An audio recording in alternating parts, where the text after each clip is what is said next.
ఇది ఒక కొత్త పాలక వర్గం ఒక సంవత్సరం తర్వాత మళ్ళీ కొలువుదీరినటువంటి సందర్భంలో మీరందరూ కూడా ప్రజలు ఏదైతే ఆస్పిరేషన్స్ తో మిమ్మల్ని గెలిపించడం జరిగిందో దానికి అనుగుణంగా మీరంతా పనిచేయాలని, మరి ప్రజలకు అందుబాటులో ఉండాలని, వాళ్ళ కష్ట పాల్పంచుకోవాలని, సమస్య పరిష్కారం మన మున్సిపాలిటీ కాబట్టి మీరంతా వచ్చి ఇక్కడ మాట్లాడి మరి అందరి సహకారంతో మన వార్డు అభివృద్ధి చేసుకోవాలని చెప్పేసి నేను మనస్ఫూర్తిగా కోరుకుంటా ఉన్నాను.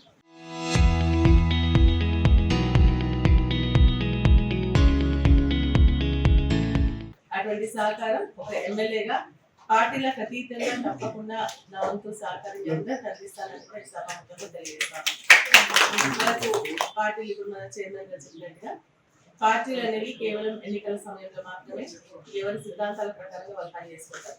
ఒక్కసారి గెలిచిన తర్వాత ప్రజల ఆకాంక్ష మేరకు మనం పనిచేయాల్సినటువంటి బాధ్యత మన పైన ఉంటుంది. నువ్వు ఈ పార్టీ ఆ పార్టీ అనుకుంటా అందరం కలిసి మెలిసి పనిచేసుకుంటేనే మరి అదే విధంగా ప్రజలకు సంబంధించినటువంటి సమస్యలు ఏవైతే ఉన్నాయో అవి మన మీటింగ్ లో కౌన్సిల్ లో చర్చించుకొని వాటిని పరిష్కరించుకున్నట్టే మళ్ళీ మనం ప్రజలకు జవాబుదారీగా నిలబడగలుగుతాం. కాబట్టి ఆ విధంగా కౌన్సిలర్స్ అందరూ కూడా కొత్తగా ఉన్నారు, యువకులు ఉన్నారు, చాలా మంది మహిళలు ఉన్నారు, అందరూ కూడా 50% మహిళలు.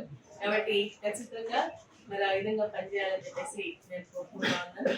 మరి కౌన్సిలర్ చేయాల్సింది ఏంటంటే ప్రజల మన వాడికి సంబంధించి తాగునీటి సమస్య, మురికి కాలువల సాఫ్ట్, తాగునీటి సంబంధించి అదేవిధంగా కరెంట్కి సంబంధించినటువంటి ఇష్యూస్ లేకుండా రోడ్డు కరెంట్ ఉన్నాయా లేదా, మరి ఎక్కడ చెత్త చెదరా వేస్తున్నారు, అవన్నీ చూసుకోవాల్సినటువంటి బాధ్యత. మీరు కనుక అవి చూసుకున్నట్టయితే మీరు సక్సెస్ అయినట్టే లెక్క. కాబట్టి మీరు దానిపైన కాన్సన్ట్రేట్ చేయాల్సిందిగా నేను అందరికీ కోరుతాను. రానున్న కాలంలో ఏదైతే ఇప్పుడు పరిచయ కార్యక్రమం జరిగింది, ఉన్న అధికారులు మున్సిపల్ సంబంధించిన వాళ్ళందరూ కూడా మా అందరికి సహకరించి ఇప్పుడు ఉన్న వాళ్ళందరూ కూడా అవినీతి రహితంగా ఉండాలని, వాళ్ళ పనులే ముఖ్యంగా పనిచేయాలని చెప్పి ఉన్న ఉద్దేశంతో ఉన్నారు. కాబట్టి మీరు కూడా అదే విధంగా ఉండాలని చెప్పి ఎటువంటి లోటుపాటు లేకుండా చెప్పంగానే వెంటనే పని చేయాలి, ప్రతి ఒక్కరికి సహకరించాలి. ఈరోజు చెప్తే సాయంత్రానికి చెప్తే రేపు పొద్దునకి కాకుండా వెంటనే పనులు చేయాలి. ఆ రకంగా మీరు కూడా మన్నలు పొందాలి.